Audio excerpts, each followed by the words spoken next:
Good morning everyone and welcome back to the Flourishing Home vlog. Today we're going to be working on a project that I've been trying to do for a couple weeks now, and that is sewing a cross back apron. It's kind of like the Japanese style cross back aprons that are really comfortable. There's no ties, you just throw it on. It's kind of like a smock. It's kind of popular, at least I discovered it amongst the Bon Appetit Test Kitchen crew, if you're familiar. And of course my girl Molly Baz, she just put out a cookbook and she's selling merchandise. She has some beautiful crossback aprons that are made by a designer in New York City, but they're a little bit on the expensive side. So I'm gonna try to sew my own.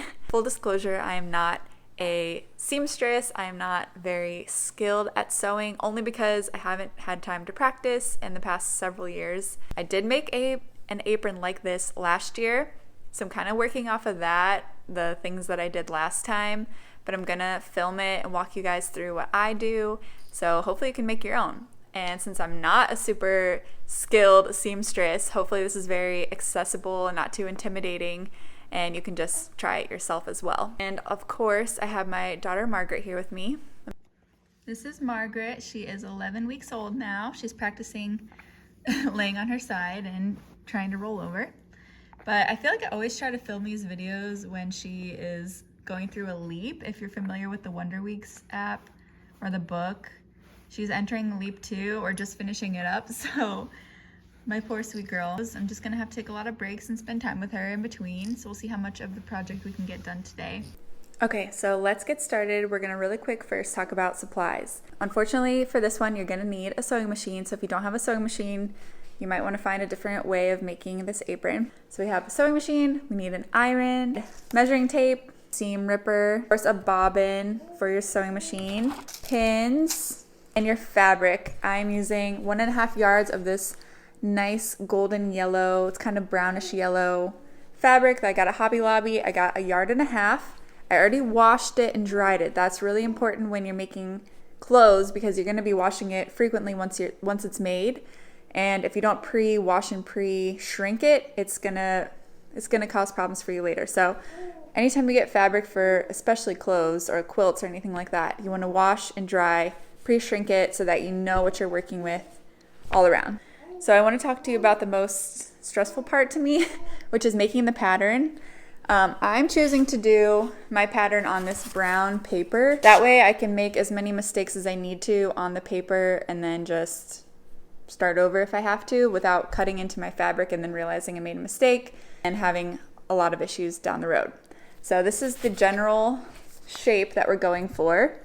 So I just sketched this out and I took some measurements. I measured from my shoulder down to like my knee, and I'm going with 34 inches from shoulder to knee.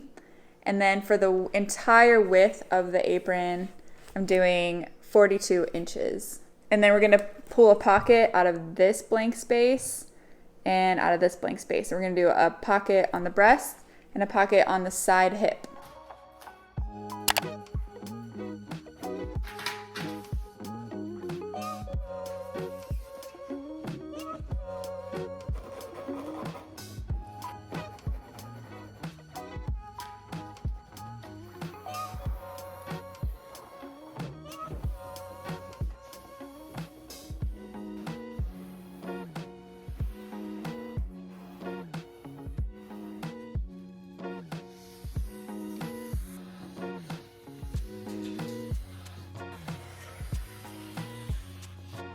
Alright, so this is where we ended up. I tried to copy my sketch as close as possible, and you can see I did a bunch of pencil lines and just kept kind of sketching along until I felt good about it, and then I colored it in with Sharpie.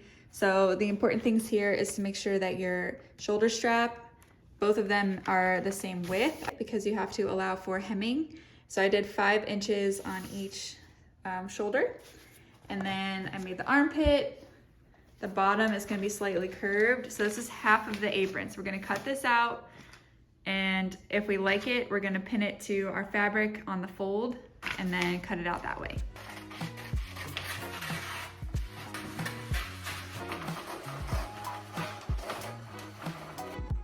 Okay, I told you guys I was not a skilled seamstress, nor am I a pattern maker, but I cut out my pattern and I feel okay about it. I think the armpit might need to be dropped, but at least I can trim the fabric once I see it, versus you cannot add fabric back on once you cut it. So I'll be able to kind of trim it a little bit more and just see. And yeah, I'm gonna lay it out on the fabric and decide from there before I cut it. So let me show you.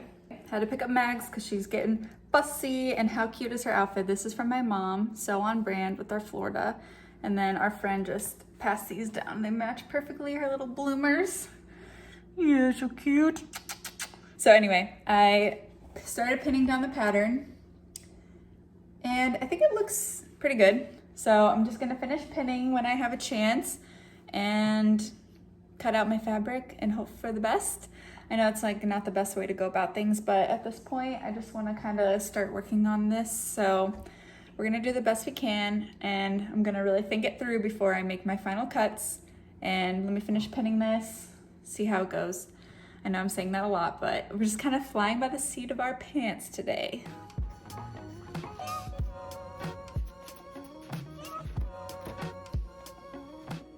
Okay, the fabric has been cut, so there's no going back now. I'm gonna unpin the pattern and pin the apron together and see how it looks on me. If it goes well, I'm gonna save my pattern and then I won't have to make a pattern again. I can just keep making aprons. All right, moment of truth. So here's our front. So far, so good. So we're gonna pin these to the opposite corners and then see how it looks. I don't know why I'm so nervous about this. Okay. Shoulders pinned. I cannot get it straight. Okay, so this is the rough draft. We have armpits. The back is perfect in my opinion. Front, this is gonna be hemmed, so it'll be tight, tighter, tighter, tighter, and then we can work on the neckline if we want it to be a little lower. I kind of like mine being high, but it's gonna be hemmed about an inch lower than this. And then we'll hem the back, and we're gonna put a pocket and a pocket on the side. Yay! All right, the next step is going to be to fold each edge in halfway and then halfway again, iron it, and then we're gonna sew all the way around. And Margaret is asleep, so I'm gonna do this as fast as humanly possible and try to bust out at least the ironing, and then we're gonna pin some, sew it. Let's see how much we can get done.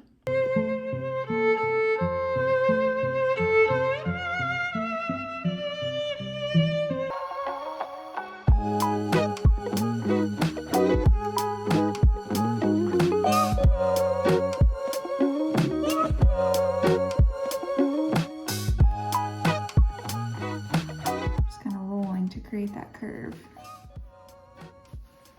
Make sure it's tucked under twice.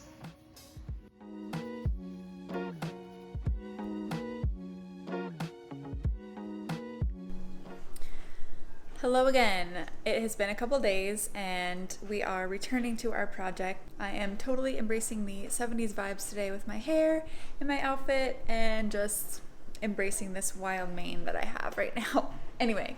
So the other day I did finish pinning and ironing all of the hem for the apron, and now it's time to sew it. And I will say the hemming took, well, the ironing and the pinning, the preparation took a very long time. So I kind of got a little bit frustrated, a little bit burnt out that day. It was time to shelve it, and now we're back, and it's been a couple days. I'm feeling refreshed. So today we're just gonna finish sewing the apron and doing the pockets and just getting it all put together. So let me show you what I did so far. So the other day when I was working on it, I did finish pinning and ironing all of the hem, and the curves took a very long time, but I think it'll be worth it to have a curved edge instead of a straight edge. I think it's gonna look nice. So I'm just going to get my bobbin ready on the sewing machine and just sew all the way around.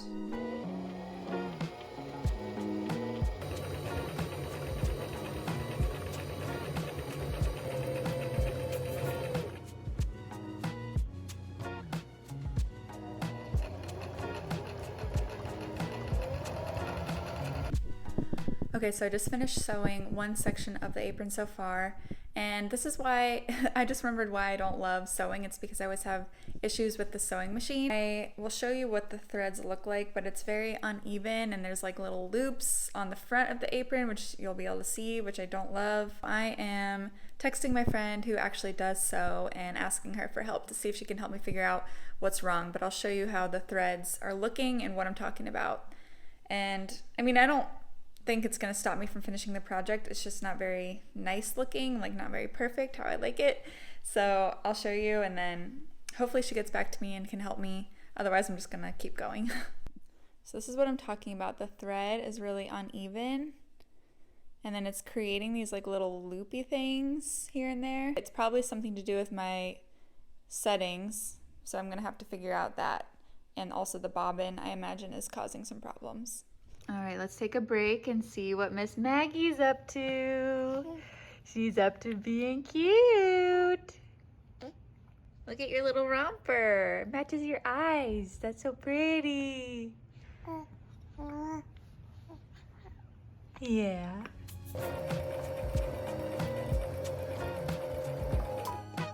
Okay, the stitching of the hem is all finished and it is looking fine. I mean, it kind of worked itself out in a way. I didn't change anything, I just kept going. Now we're going to attach the sleeves to the shoulders. Going to do the opposite corner. So you take one sleeve and it's gonna go to this side. So you pin it, sew across, and then I'll probably iron it open or see what I need to do to make it flat.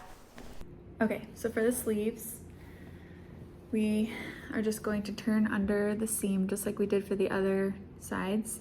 That way it's a clean edge underneath. And you want your wrong sides in. I'm just gonna sew along here, and then I'm gonna open it when it's sewn, and then sew along here to have the seam pushed open, and I'll show you when it's done. All right, this is what it looks like at the end. It's a finished edge, it's sewn down. I'm embarrassed that my lines don't match up, but that's just what it is today. So that is all of the sewing, except for the pockets, so let's try it on. Here we go. Here is the front, here is the back. We're gonna put the pockets on, one on the front and then one on the side, or maybe just one big one in the front. What do you think? I like to put my hands in pockets, so I'm gonna have to decide which I'd rather do. I like the idea of a chest pocket for like your phone, but I don't know. I have to figure it out.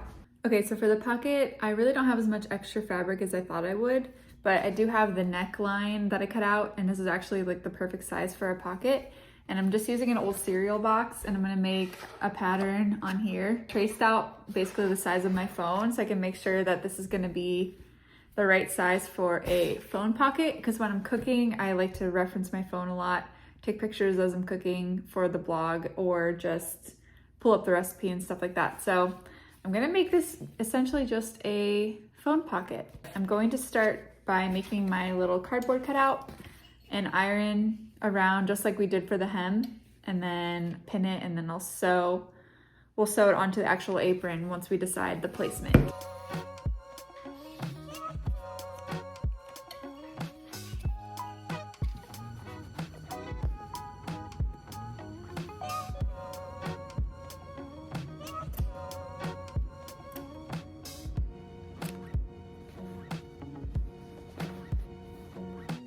All right, so I folded in all the edges and ironed it, and it looks a little bit rough.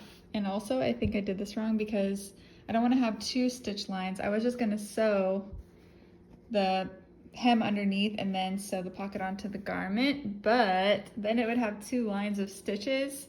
So I think I'm just gonna iron it, hope for the best, take the pins out, place it where I want, and then sew around it. I do not know how to make pockets. This is hilarious.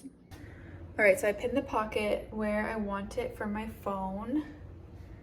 Since I'm only gonna have one pocket, I just pinned it while I'm wearing it, and then now I'm just gonna take these pins out because they're upside down and sew around it, and then I'm gonna be done. All right, I pinned the pocket on while I was wearing it, and then I reversed all the pins, so because I didn't trust just having the ironing alone to keep the hem. So as I pulled each pin out, I just put it back in on the top. And again, I know there's an easier way to do this. I didn't feel like looking it up, so this is what we got.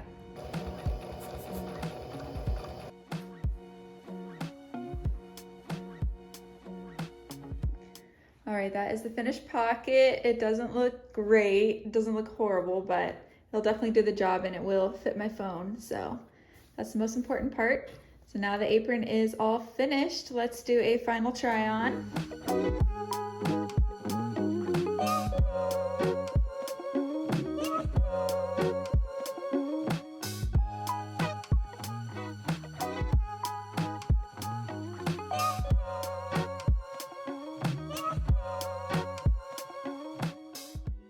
Alright guys, I am going to end the vlog here because I can tell it's getting really long, but I just want to say thank you so much for following along with me trying to make an apron.